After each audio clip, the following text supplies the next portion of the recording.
të nderuar qytetarë dhe vizitorë të huaj në Republikën e Kosovës.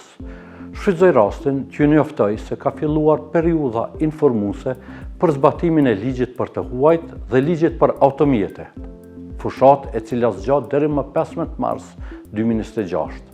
Pas kësaj date, këto dy ligje do të zbatohen plotësisht, që nga 16 janari në të gjitha pikat kufitare dhe në aeroportin e Prishtinës, të huajt janë informuar për detyrimet ligjore që lidhen me hyrjen, qëndrimin, punësimin dhe qarkullimin në Republikën e Kosovës.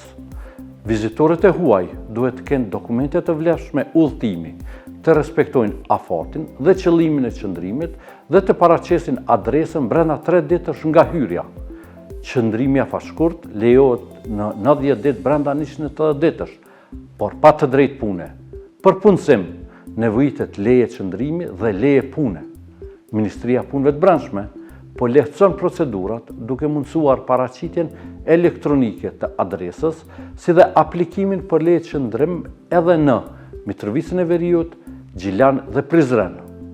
Sa i përket automjeteve, të gjithë, si të huajt, ashtu dhe qytetarët tanë, duhet të respektojnë afatet për qarkullimin e automjeteve të regjistruara jashtë Kosovës dhe rregullat për përdorimin e patent shoferëve të huaj.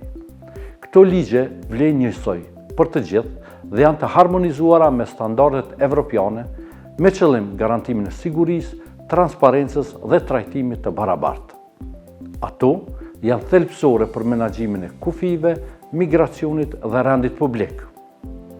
Ju ftoj të përcjellni kanale zyrtare për informata dhe mbështetje teknike gjatë kësaj periudhe. Ju falenderoj për bashkëpunimin dhe mirëkuptimin dhe ju uroj mirëseardhje dhe qëndrim të këndshëm në Republikën e Kosovës.